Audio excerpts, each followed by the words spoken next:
Hi everyone, today's demo I'll be showing you how I apply the holographic pigment PRISM that I received from Angela by Social Claus. As you can see with the samples at the top, I have a black and white and also 4 neon colors.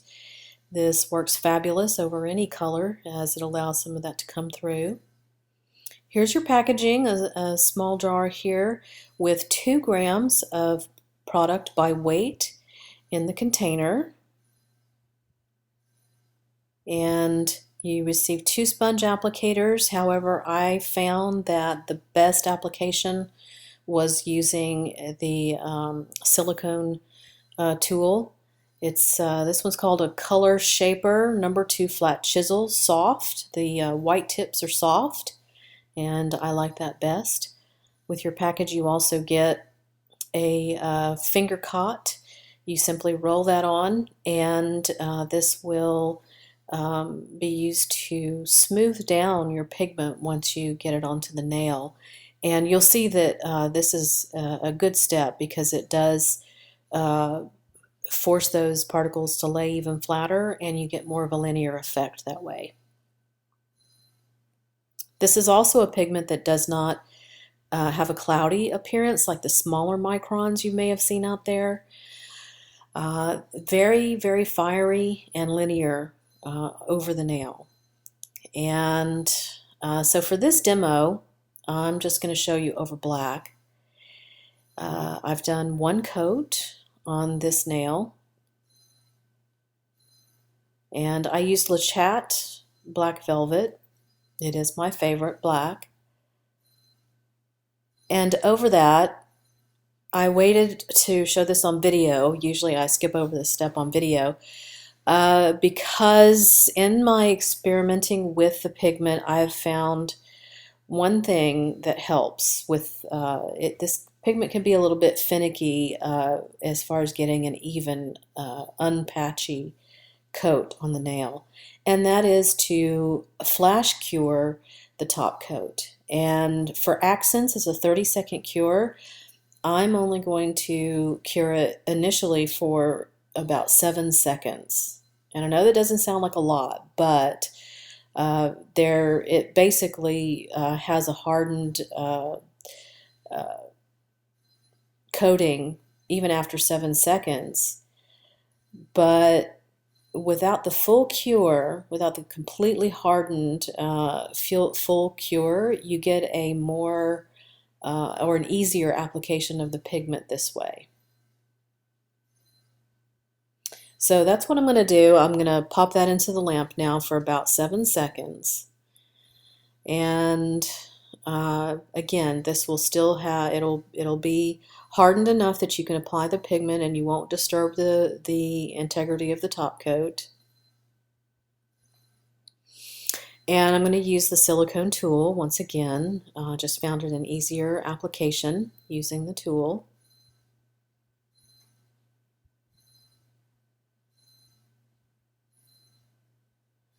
And you want to do this right out of the lamp. Again, you don't want to do all 5 nails and then start doing the pigment after that. You want to do 1 nail at a time.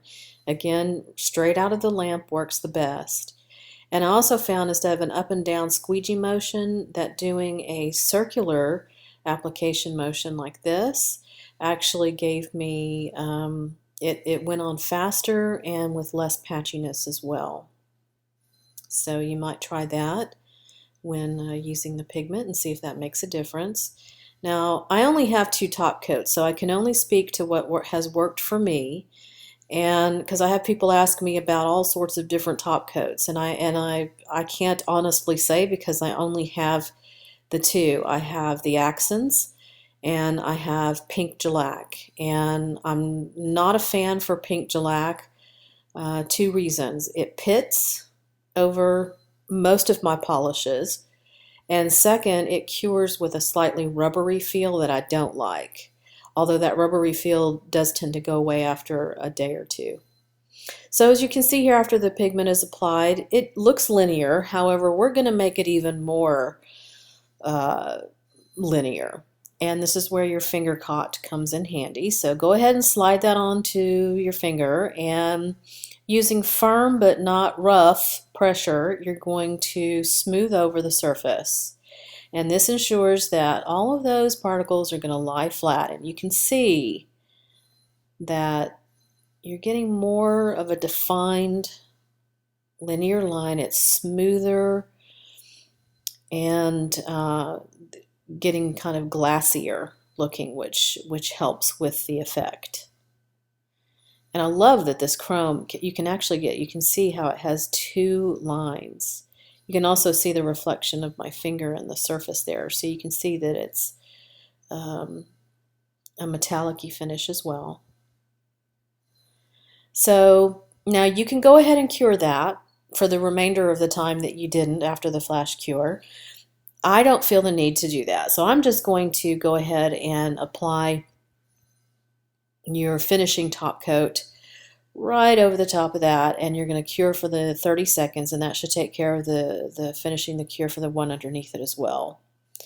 And one other thing that you'll find that's different than using top coats over a lacquer holo, that the top coat for this actually enhances the fiery linear holo effects.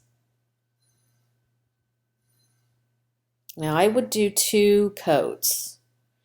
So after curing for 30 seconds with 2 coats, I've turned on the flash on my camera so you can see how this looks in direct lighting, and see that beautiful, beautiful fiery effect there. If I didn't have the flash on, you wouldn't see. I'm filming in my light tent, which is indirect lighting from above and from the side, so you wouldn't get this fieriness that you do if you were, say, standing out in the sunlight. So you can see how well that looks over black, and you can see how gorgeous this is over different colors as well. If you put a light enough coat, you will get the color coats to come from underneath and show. So you can see it is not a hazy gray kind of muddy looking holo like I've seen on some other smaller micron holos. That fieriness there, beautiful. So if you guys have any questions or comments for me, go ahead and leave them down in the comments section. I'll leave links to the products I used as well. And until next time, I will see you guys later.